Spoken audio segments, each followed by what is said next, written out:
ভাতিজা মুহাম্মদ, জাহান্নামার টুপি ফিরে গেল, জাহান্নামার পায়জামা ফিরে গেল, জাহান্নামার পিরহান ফিরে গেল। তবে ভাতিজানে, আমার জন্য জাহান্নামার পক্ষ থেকে দুটো জুতো পাঠানো হয়েছে। ওই জুতো দুটো আমি আবু তালিব আমাকে ছেড়ে দিল না। ও ভাতিজানে, তোমাকে আমি এত আদর করেছি, আমার মাথার তালু থেকে নিয়ে পায়ের উপর পর্যন্ত সব জায়গাতে তোমার গায়ের ছোঁয়া লেগে আছে। জাহান্নামার আগুন আমার কোথাও স্পর্শ করতে পারেনি, কিন্তু কোনোদিন আমি তোমাকে আমার পা দিয়ে লাথি মারেনি ভাতিজা। সেই জন্যে জাহান্নামার জুতো দুটো আমি আবু তালিব আমাকে ছেড়ে দেননি। ও ভাতিজানে, ওই দুটো জুতোর তাপে আমি আবু তালিব, আমার সারা দেহটা পুড়ে কয়লা হয়ে গিয়েছে। আমি আবু তালিব, আমার মাথার ঘেনুগুলো টকবক করে ফুটছে। জাহান্নামের আগুন এত কঠিন কেন? আবু তালেবের সারা দেহতে আগুন নাই, শুধু পায়ের নিচে। একমাত্র আমাদের নবী রহমাতুল্লিল আলামিনের খাতিরে, জোরে বলুন সুবহানাল্লাহ। যে আবু তালিব নবীকে এত ভালোবাসলো, সেই আবু তালিব ইসলাম কবুল করতে পারলো না, ঈমান হারা হয়ে মরে গেল, ইন্তেকাল হয়ে গেছে। আল্লাহ রাসূলের চোখ দিয়ে পানি বার হলো, নবী আমার কাঁদলেন, পানি ঝরালেন। আল্লাহ পাক সাথে সাথে কোরআনের আয়াত নাজিল করে দিয়েছে, কোরআন শরীফের আয়াত নাজিল করলো। আল্লাহ পাক কোরআনের আয়াতটা নাজিল করে দিলেন, ইন্নাকা লাতাহদি মান আহবাবতা ওয়ালাকিন্নাল্লাহা ইয়াহদি মান ইয়াশাউ ওয়া হুয়া আ'লামু বিল মুহতাদিন। ও আমার হাবিব গো, ও আমার দোস্ত নবী গো, ইন্নাকা লাতাহদি মান আহবাবতা, নিশ্চয়ই আপনি যাকে ভালোবাসেন, আপনি যাকে প্যার করেন, আপনি চান আপনার চাচাকে, আপনার চাচা ঈমান আনুক, আপনার চাচা মুসলমান হয়ে যাক, আপনার চাচাকে আপনি জাহান্নামা থেকে বাঁচাতে চান। ও মুহাম্মদ, আমার হাবিব শুনে রেখে দেন, আপনি যাকে ভালোবাসেন, ইন্নাকা লাতাহদি মান আহবাবতা, আপনি তাকে হেদায়েত দিতে পারবেন না, আপনি তাকে সঠিক পথ দিতে পারবেন না।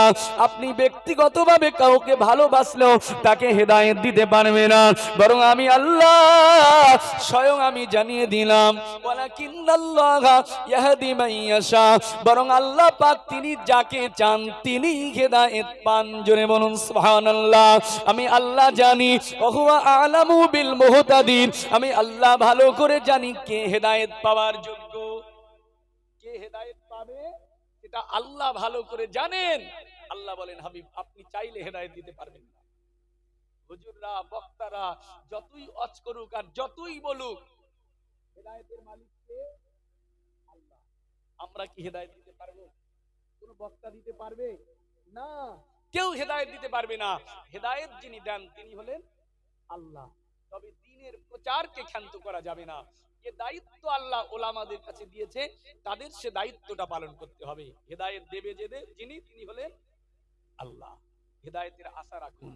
এবারে হেদায়েত পেতে গেলে হেদায়েতের আশা রাখতে হয়, নিয়ত ঠিক করতে হবে। নিয়তকে ঠিক করুন, আল্লাহ হেদায়েত দেবে। কারণ জেনে রাখেন, এটা আহলে সুন্নাতুল জামাতের একটা আকীদা, এটা আকীদা। আচ্ছা, আমরা গুনাহ করি, আমরা পাপ করি, আমরা তো এটা খুব ভালো করেই জানি, ইন্নাল্লাহা আলা কুল্লি শাইইন কাদির, আল্লাহ প্রত্যেক বিষয়ের উপরে ক্ষমতাশীল, সব ক্ষমতা আল্লাহ।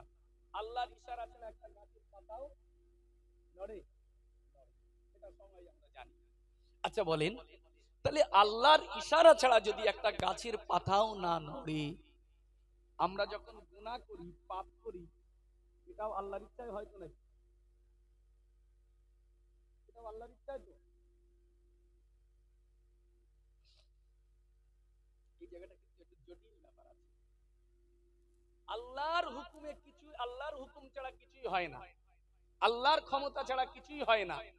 এখন আমরা গুনাহ করি, পাপ করি, আমরা সুদ খাই, ঘুষ খাই, জেনার আড্ডায় যাই, ব্যভিচারের আড্ডায় যাই, মদের আড্ডায় যাই, এগুলো তো আল্লাহর মদতে হয় নাকি? আল্লাহর সাহায্যে হয় তো। আচ্ছা, আপনি একটা বলেছেন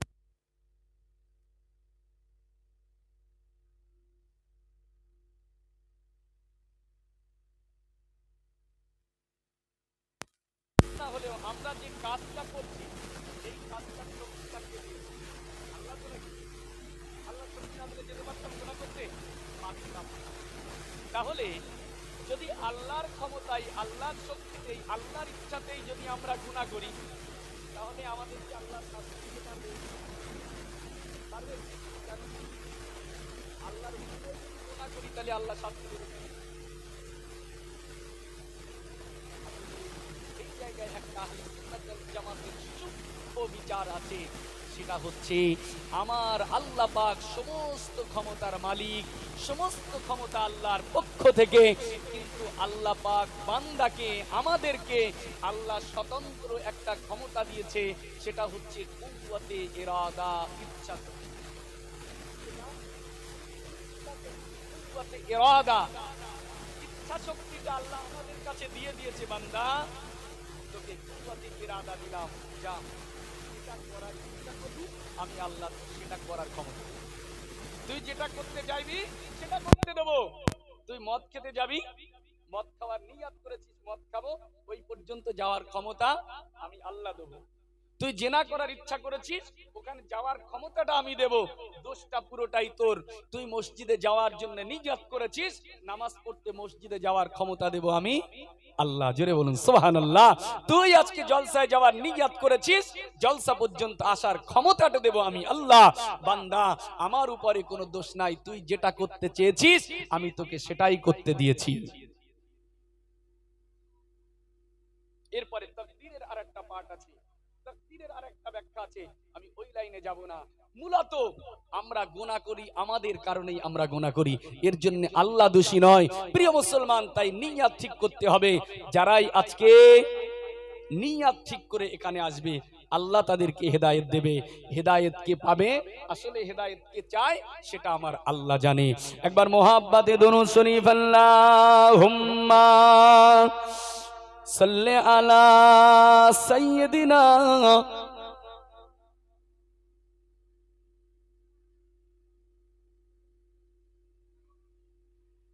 আল্লাহুম্মা সাল্লি আলা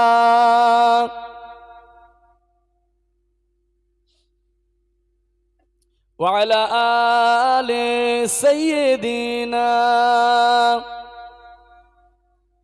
মুসলমানের ছেলেরা, আলোচনায় অনেকটা এগিয়ে গেলাম, একদিকে থাকতে আর একদিকে চলে গেলাম। আসুন আমি পবিত্র কালাম কোরআনে আজিমের যে আয়াতটা তেলাওয়াত করেছিলাম, সূরা আল মুমিনুন, সূরা আল মুমিনুনের সূরা মুমিনুনের 12 থেকে 16 নম্বর আয়াত। আল্লাহ রাব্বুল আলামিন এই 5টি আয়াতের ভিতরে আল্লাহ রাব্বুল আলামিন মানব জাতির সৃষ্টি প্রক্রিয়া থেকে মানুষকে আল্লাহ কিভাবে সৃষ্টি করেছে, একেবারে সৃষ্টির শুরু থেকে নিয়ে আল্লাহ কিয়ামতের ময়দান পর্যন্ত একটা বান্দার পুরো বৃত্তান্ত, পুরো বর্ণনা আল্লাহ রাব্বুল আলামিন এই 5টি আয়াতের ভিতরে দিয়ে দিয়েছেন। জোরে বলুন সুবহানাল্লাহ। 5টা আয়াত, 12 থেকে 16 নম্বর আয়াতের ভিতরে আল্লাহ একটা মানুষের একেবারে সৃষ্টির সূচনা থেকে কিভাবে সৃষ্টি করেছেন সেই কথাটা দিয়েই কিয়ামতের বর্ণনা পর্যন্ত আল্লাহ পুরো বর্ণনাটাই এই 5টি আয়াতের মধ্যে দিয়েছে। আসুন কোরআনের এই 5টি আয়াতের মানেটা আমি সুন্দর করে বলি, আগে আপনি বোঝেন। আল্লাহ পাক এই আয়াতের মধ্যে বললেন, আল্লাহ জানান, ওয়ালাকাদ খালাকনাল ইনসানা মিন সুলালাতিন মিন তিন। আল্লাহ জানান, বান্দা, নিশ্চয়ই আমি আল্লাহ মানুষকে সৃষ্টি করেছি মাটির নির্যাস থেকে। শুনছেন আমার কথা? কোরআনের আলোচনা, একদম সরাসরি কোরআনের আলোচনা। আল্লাহ বলছেন, নিশ্চয়ই আমি মানুষকে, যদি প্রথমে এতটা মানুষ থাকতো তাহলে আমি আগের কথাগুলো আর বলতাম না, সরাসরি কোরআনের আয়াতে ঢুকতাম। কোরআনের আলোচনা করতে গেলে মানুষ সামনে প্রয়োজন হয়। ঘটনা বলতে দুজন থাকলে অসুবিধা নেই, ও 2 ঘন্টা বলে দেওয়া যায়। কিন্তু সরাসরি কোরআন হাদিসের আলোচনার জন্য সামনে শ্রোতার প্রয়োজন হয় এবং বুঝতেও হয়। আসুন কোরআন মাজিদে আল্লাহ বলেন, নিশ্চয়ই আমি মানুষকে সৃষ্টি করেছি মাটির নির্যাস থেকে। এরপরে আল্লাহ বলছে, সুম্মা জাআলনাহু নুতফাতান ফি করারিম মাকিন। আল্লাহ বলেন, এরপরে ওই মাটির নির্যাসটাকে আমি নুতফাতে পরিণত করে তথা শুক্রাণুতে পরিণত করে সেটা সুবিন্যস্ত আধার তথা মায়ের রেহেমের ভিতরে স্থাপন করেছি। জোরে বলুন সুবহানাল্লাহ। এবার আল্লাহ বলছে সুম্মা জাআলনা নুতফাতা আলাকা, এরপরে আমি ওই নুতফাটাকে তথা শুক্রাণুটাকে আমি আল্লাহ করেছি রক্তপিণ্ড। জোরে বলুন সুবহানাল্লাহ। এরপরে আল্লাহ জানান ফাখলাকনাল আলাকাতা মুদগা, এরপরে আমি ওই আলাকাটাকে রক্তপিণ্ডটাকে আবার গোশতপিণ্ডে পরিণত করেছি। ফাখলাকনাল মুদগাতা ইযামা, আল্লাহ বলে এরপরে ওই মুদগাটাকে গোশতপিণ্ডটাকে আমি মানবের দেহের যে হাড়গুলো আছে মাথা থেকে পা পর্যন্ত যত হাড় আছে সমস্ত হাড্ডিগুলোকে আমি সৃষ্টি করেছি। জোরে বলুন সুবহানাল্লাহ। মানে হাড়ের পুরো খাঁচাটাকে আমি আল্লাহ তৈরি করলাম। এরপরে আল্লাহ বলছে ফাকাসাউনাল ইযামা লাহমা, অতঃপর ওই হাড়ের খাঁচার উপরে সুন্দর করে আমি গোশত দিয়ে সাজিয়ে দিলাম। জোরে বলুন সুবহানাল্লাহ। তাহলে আল্লাহ পাক এই পর্যন্ত লুৎফা থেকে শুরু করে আর মানব জাতির দৈহিক গঠন পর্যন্ত আল্লাহ পুরো বর্ণনাটা এর ভিতরে দিলেন। এরপরে আল্লাহ বলছেন বান্দা শুনে রেখে দাও, আমি আল্লাহ হলাম তোমাকে সুন্দর সৃষ্টিকর্তা, আহসানুল খালিকিন, আমি আল্লাহ হলাম উত্তম সৃষ্টিকর্তা। সুন্দর গঠনে পিটনে সুন্দর আকৃতি প্রকৃতিতে তোমাকে আমি আল্লাহ সৃষ্টি করেছি। বান্দা তোমার গোটা বডির দিকে একবার তাকিয়ে দেখো, মাথা থেকে পা পর্যন্ত তোমাকে যেখানে যে অঙ্গটা স্থাপনের জন্য প্রয়োজন ছিল সেই জায়গাটাই আমি সেই অঙ্গ স্থাপন করে দিয়েছি। জোরে বলুন সুবহানাল্লাহ। বান্দা তোমার মাথার চুল থেকে তোমার মুখ নাক কান চোখ তোমার ঠোঁট তোমার হাত তোমার আঙ্গুল তোমার পা তোমার পেট তোমার পিঠ পুরোটার দিকে একবার তাকিয়ে দেখো বান্দা, আমি আল্লাহ তোমাকে কত সুন্দর করে সৃষ্টি করেছি। জোরে বলুন সুবহানাল্লাহ। তাই বান্দা আমি আল্লাহ হলাম উত্তম সৃষ্টিকর্তা। এত সুন্দর করে আর পৃথিবীর কেউ সৃষ্টি করতে পারে না। অতএব আমি উত্তম সৃষ্টিকর্তা। বান্দা তোমাকে সৃষ্টি করে আমি পৃথিবীতে পাঠিয়েছি এই দুনিয়াতে। জেনে রেখে দাও দুনিয়া তোমার জন্য শেষ নয়।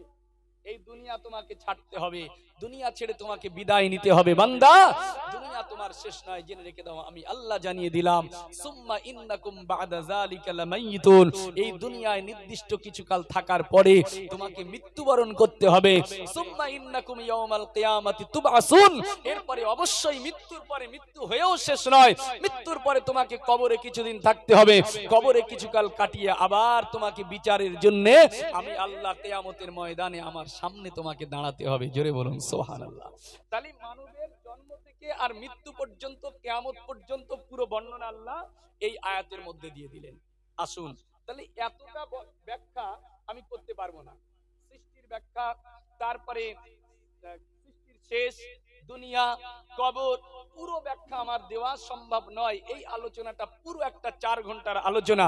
প্রিয় মুসলমান, যদি শুরু থেকে করতাম 2 ঘন্টায় হয়তো কিছুটা শেষ করতে পারতাম, কিন্তু পুরো আলোচনা আমার দ্বারা সম্ভব নয়। মূলত আল্লাহ এই আয়াতের মধ্যে স্মরণ করে দিলেন বান্দা দেখো তোমার সৃষ্টি করেছি আমি, আর সৃষ্টি করার পরে কত সুন্দর করে সৃষ্টি করেছি। বান্দা নিজের দিকে একবার স্মরণ করো, আর আমি আল্লাহ আমার জিকির করো, কিয়ামতের কথা স্মরণ করো, কবরের কথা মনে করো। বান্দা তোমার সৃষ্টি করে শেষ নয়, দুনিয়া তোমার শেষ নয়, কবর তোমার শেষ, আখিরাত তোমার শেষ, কিয়ামতের ময়দান তোমার আসল। জোরে বলুন সুবহানাল্লাহ। আল্লাহ রাব্বুল আলামিন তাহলে মানব জাতিকে বললেন বান্দা ও আমার বান্দা দেখো দেখো আমি আল্লাহ মানুষকে মাটি থেকে সৃষ্টি করেছি। তবে এখানে একটা ব্যাখ্যা একটু সংক্ষেপে দিয়ে দেব। আল্লাহ প্রথমে যেটা বললেন আকীদা একটু সাফ করতে হবে। আজকে আমাদের আকীদা নষ্ট করার জন্য বিভিন্ন শ্রেণীর মানুষ উঠে পড়ে লেগেছে, সেই জন্য এই জায়গায় আকীদা একটু সাফ করে দেব। আল্লাহ প্রথমে বললেন আমি মানুষকে সৃষ্টি করেছি কি থেকে? মাটির নির্যাস থেকে। কোরআনুল মাজিদের অসংখ্য আয়াতে আল্লাহ মানুষকে মাটি থেকে সৃষ্টি করেছে এ কথা বলেছেন। সব আয়াতগুলো নোট আছে, আমি ওগুলো বলবো না। তাহলে অনেক জায়গায় আল্লাহ মানুষকে মাটি থেকে সৃষ্টির কথা বলেছে। কিন্তু একটা জিনিস শুনে রাখেন, আমাদের দিকে খেয়াল করেন, আমরা কি মাটি থেকে তৈরি হয়েছি? আমার কথা বুঝতে হবে ভালো। আমাদের কি আল্লাহ মাটি থেকে সৃষ্টি করেছে? আল্লাহ সবাইকে মাটি থেকে সৃষ্টি করে বলেছে মানুষকে। এখন দেখেন আসলে মুফাসসিরিনে কেরামরা যেখানেই মানুষকে মাটি থেকে সৃষ্টির কথা এসেছে ওই জায়গার ব্যাপারে বলেছে আল্লাহ যাকে সরাসরি মাটি থেকে সৃষ্টি করেছে তিনি হচ্ছেন আমাদের পিতা হযরতে আদম আলাইহিস সালাম। জেরে বলুন সুবহানাল্লাহ। মুফাসসিরিনে কেরামদের রায় এটা যে আল্লাহ শুধুমাত্র সরাসরি মাটি থেকে যাকে সৃষ্টি করেছেন তিনি হচ্ছেন আদম আলাইহিস সালাম। সবাই যদি মাটির সৃষ্টি হয় তাহলে আমার পরবর্তী আরেকটা প্রশ্ন, বলেন হযরতে নবী ঈসা আলাইহিস সালামকে আল্লাহ কি থেকে সৃষ্টি করেছিলেন? কি থেকে বলেন তো? ঈসা নবীর সৃষ্টি প্রক্রিয়াতে আব্বা মা দুজনে কি ছিল? না। ঈসা নবীর কোনো বাপ ছিল? ঈসা নবীর আব্বা ছিল না। কোরআন সাক্ষী দিয়েছে, সূরা মারিয়ামের ভিতরে এসেছে আল্লাহ রাব্বুল আলামিন স্বয়ং জানিয়ে দিয়েছে ঈসা আলাইহিস সালামকে আল্লাহ আব্বা থেকে সৃষ্টি করেন নাই, বরং শুধুমাত্র মা থেকে হযরতে মারিয়াম আলাইহাস সালাম থেকেই ঈসা নবীকে আল্লাহ সৃষ্টি করেছেন, আল্লাহ পয়দা করেছে। তবে তাফসীরে স্পষ্টভাবে কথাটা এসেছে ঈসা আলাইহিস সালামের সৃষ্টি জিবরাইলের ফু থেকে। কি থেকে? জিবরাইলের ফু থেকে। সংক্ষেপে শুধু কথাটা বলছি।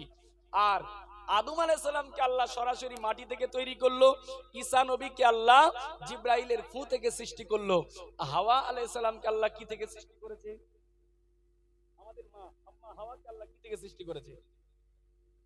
হাওয়া আলাইহিস সালামকে আল্লাহ মাটি থেকে সৃষ্টি করেনি, বরং হাওয়া আলাইহিস সালামকে আল্লাহ আদম আলাইহিস সালামের বাম পাজরের হাড়ের অংশ থেকে সৃষ্টি করেছে। জোরে বলেন সুবহানাল্লাহ। তাহলে সৃষ্টি প্রক্রিয়া আল্লাহ যে বললেন মানুষকে আমি মাটি থেকে সৃষ্টি করেছি, সব মানুষ মাটি থেকে নয়। আদম আলাইহিস সালাম সরাসরি মাটি থেকে, হাওয়া আলাইহিস সালাম আদম আলাইহিস সালামের হাড় থেকে, হযরত ঈসা আলাইহিস সালাম জিবরাইলের ফু থেকে। শুনে রাখেন, আর আমাদের নবী মুহাম্মদ সাল্লাল্লাহু আলাইহি সাল্লামকে আল্লাহ নূর থেকে সৃষ্টি করেছেন। জোরে বলুন সুবহানাল্লাহ। আর আমরা মানুষ, আমাদেরকে আল্লাহ মাটি থেকেও নয়, জিবরাইলের ফু থেকে নয়, হাড় থেকে নয়, নূর থেকে নয়, আল্লাহ আমাদেরকে সৃষ্টি করেছেন নুতফা থেকে তথা বীর্য থেকে। জোরে বলুন সুবহানাল্লাহ। এর প্রমাণ কোরআনের অসংখ্য আয়াত আছে। একটা আয়াত বলে দেই, সূরা আত-তারিক, স্পষ্ট হয়ে যাবে। সূরা আত-তারিকে আল্লাহ বলছে, আল্লাহ বলে বান্দা ফালিয়ানজুরিল ইনসানু মিম্মা খুলিক, ফালিয়ানজুরিল ইনসানু মিম্মা খুলিক। মানুষ কি একবারও দেখে না তাকে কি থেকে সৃষ্টি করা হয়েছে, মানুষকে কি থেকে পয়দা করা হয়েছে? আল্লাহ পাক স্বয়ং নিজেই আবার জবাব দিয়ে জানিয়ে দেন খুলিকাল ইনসানা মিম্মা ইন দাফিক। আল্লাহ স্বয়ং জানিয়ে দিলেন বান্দা আমি আল্লাহ মানুষকে সৃষ্টি করেছি সবেগে নিজের গতিতে স্খলিত পানি থেকে। জোরে বলুন সুবহানাল্লাহ। আর সেই পানিটা কোথায় থেকে প্রবাহিত হয় আল্লাহ পাক আবার স্পষ্ট করে দিলেন, ইয়াখরুজু মিন বাইনিস সুলবি ওয়াত তারাইব। আল্লাহ পাক ওই পানিটার ব্যাপারে স্পষ্ট করলেন ওই পানি কোথায় থেকে নির্গত হয়। আল্লাহ জানান ওই পানিটা নির্গত হয় নারীর বক্ষপিঞ্জরের দুই পাঁজরে, দুই বুকের মাঝখান থেকে ওই পানিটা নির্গত হয়, আর পুরুষের মেরুদণ্ড থেকে ওই পানিটা নির্গত হয়। জোরে বলুন সুবহানাল্লাহ। অতএব এই কোরআনের আয়াত স্পষ্ট করে দিয়েছে মানুষকে আল্লাহ সরাসরি মাটি থেকে সৃষ্টি করেননি, বরং যাকে সরাসরি আল্লাহ মাটি থেকে বানিয়েছেন তিনি হলেন আদম আলাইহিস সালাম। আর আল্লাহ পাক আমাদেরকে তৈরি করলেন নুতফা থেকে, বীর্য থেকে। ও মুসলমানেরা, আমার আল্লাহ সেই বর্ণনা খুব সুন্দরভাবে দিয়ে দিলেন, ও বান্দারে আমি আল্লাহ তোমাকে নুতফা থেকে তৈরি করলাম, ওই নুতফাটাকে আমি রক্তপিণ্ড পরিণত করলাম, রক্তপিণ্ডটাকে আবার গোশতপিণ্ড পরিণত করলাম, আবার গোশতপিণ্ডটাকে আমি হাড্ডিতে পরিণত করলাম, আর ওই হাড়ের উপরে আমি সুন্দর করে গোশত সাজিয়ে দিলাম। ও মুসলমান, অতএব আল্লাহ আমাদেরকে খুব সুন্দর করে বানিয়েছে। আল্লাহ এরপরে আমাদের মৃত্যুর কথা স্মরণ করিয়েছে, কিয়ামতের ময়দানের কথা, আমাদেরকে বিচারের দিনের কথা স্মরণ করিয়েছে।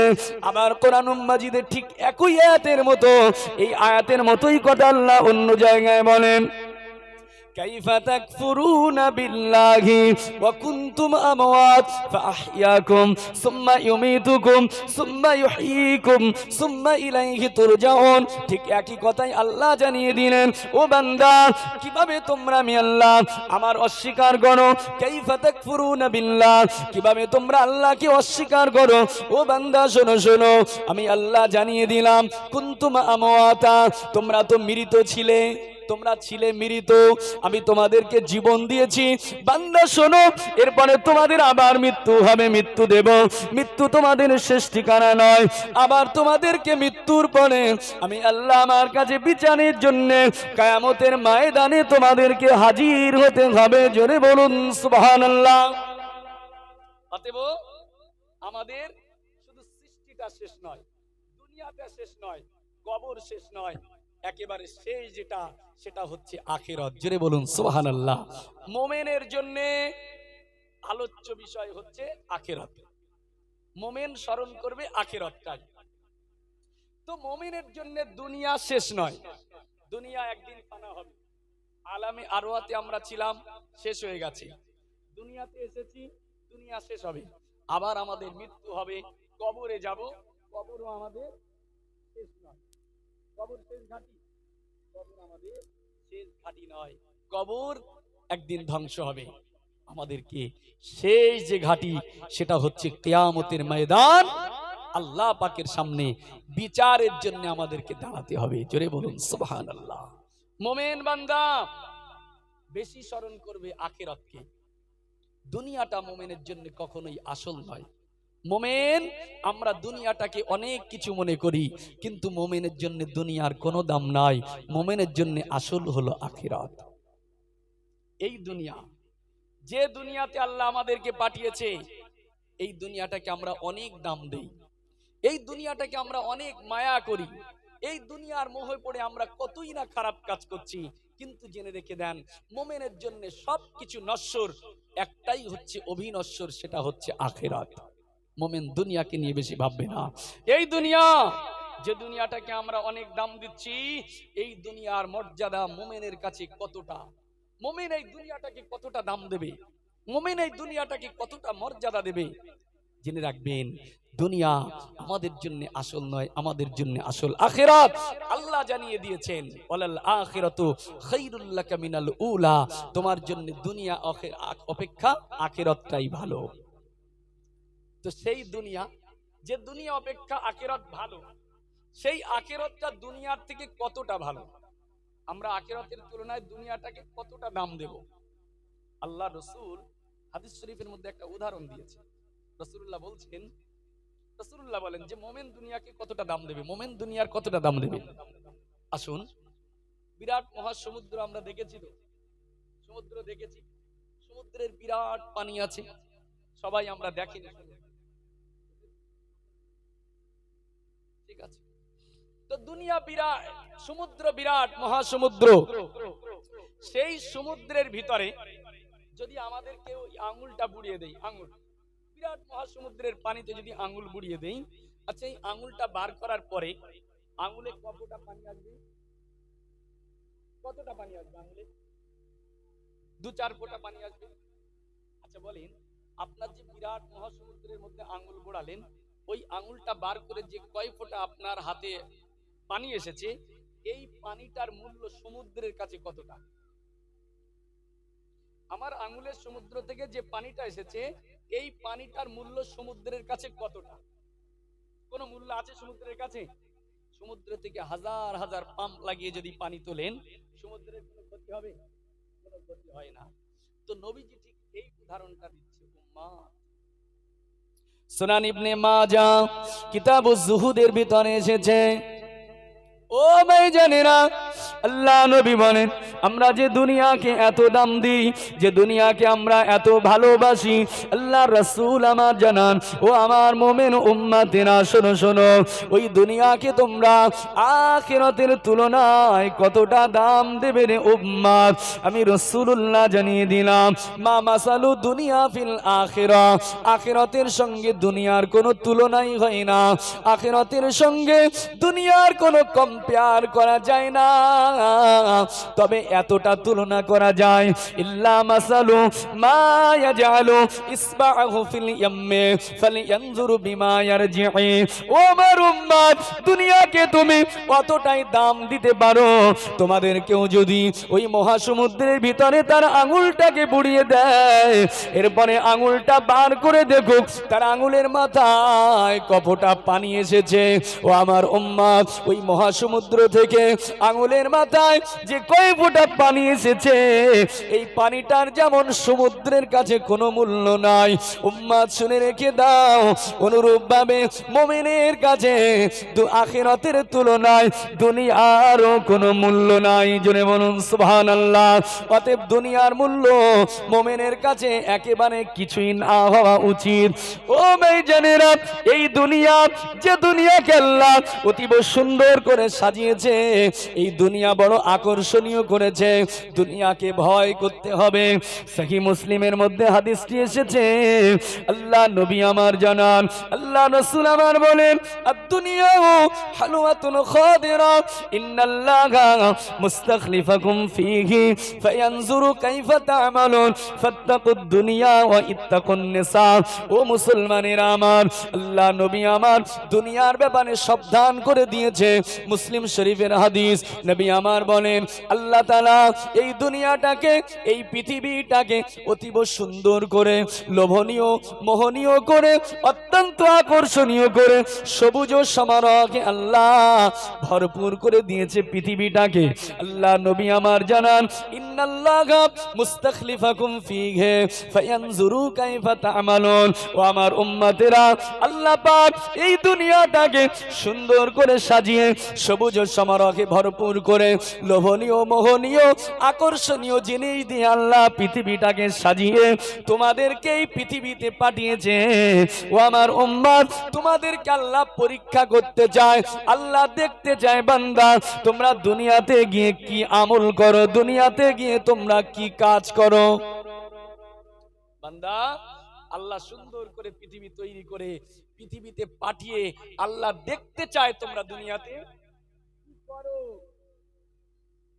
নবীজি এবারে দুটো বিষয় সতর্ক করে দিলেন, উম্মত, ফাত্তাকুদ দুনিয়া ওয়া ইত্তাকুন নিসা। এই সুন্দর সমারোহে ভরপুর, আকর্ষণীয়, লোভনীয় পৃথিবীতে গিয়ে তোমরা দুনিয়াকে ভয় করবে, দুনিয়ার মোহকে ত্যাগ করবে, দুনিয়াকে ভয় করে চলবে। ওয়া ইত্তাকুন নিসা, আর তোমরা দুনিয়াতে নারীর ছলনা থেকে বাঁচবে, নারীদের ছলনা থেকে বাঁচবে। নবীজি দুনিয়ায় দুটো বিষয় সতর্ক করেছে, তোমরা দুনিয়াকে ভয় করবে, নারীদেরকে ভয় করবে। অর্থাৎ এই দুনিয়ার কারণেই আজকে সমাজ ধ্বংস হচ্ছে। এই দুনিয়া পাওয়ার জন্য এক মুসলমান আর এক মুসলমানকে হত্যা করতে দ্বিধাবোধ করে না। এই দুনিয়ার জন্য এক মুসলমান আর এক মুসলমানের ঘর জ্বালাতে দ্বিধাবোধ করে না। এই দুনিয়ার জন্য ভাইয়ে ভাইয়ে ঝগড়া, এই দুনিয়ার জন্য চাচা ভাইপোতে ঝগড়া, এই দুনিয়ার জন্য বাপ বেটাতেও ঝগড়া আছে না নাই? তাই নবী বলেছে তোমরা দুনিয়াকে ভয় করো।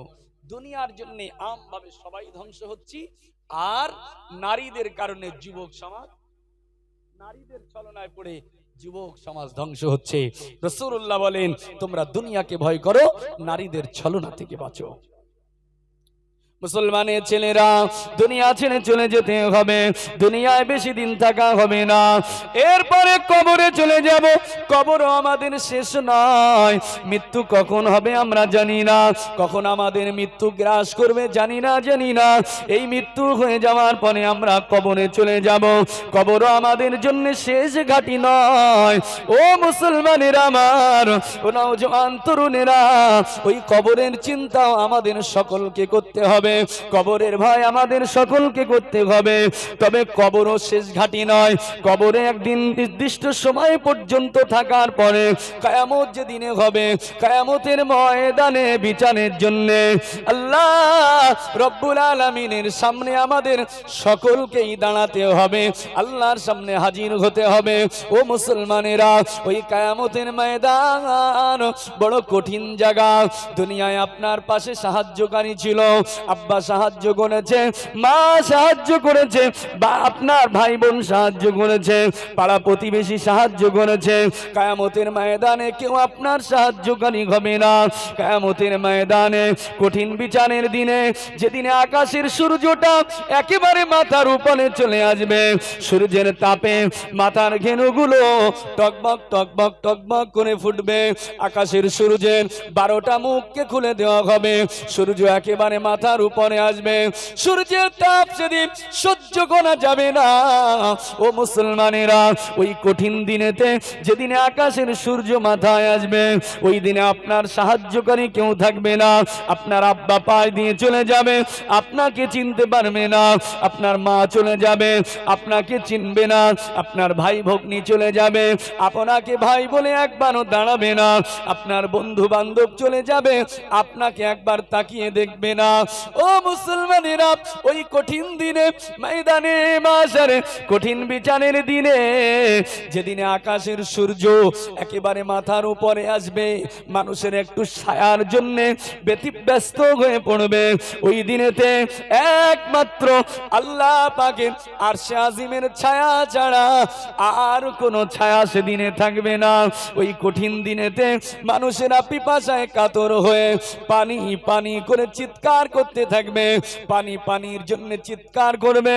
ওই দিনে আমার রসুলে পাকের হাতের হাউজে কৌসারের পানি ছাড়া আর কোনো পানি সেদিনে থাকবে না।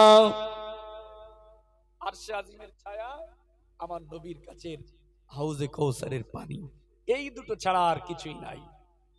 আমরা চাই না কিয়ামতের ময়দানে আরশে আজিমের ছায়া? চাই তো আমরা? আরশে আজিমের ছায়া সবাই চাই না? চাই। নবীজির হাতের হাউজে কৌসারের পানি আমরা চাই। চাইলে কি পাওয়া যায়? চাইলে কি পাওয়া যাবে? আরশে আজিমের ছায়া। তাহলে ঠিক আছে, আলোচনা আমাদের সকলের প্রাণ প্রিয় হুজুর, তিনি এসেছেন। রাস্তাঘাটে যারা আছেন আপনারা চলে আসেন। আজকে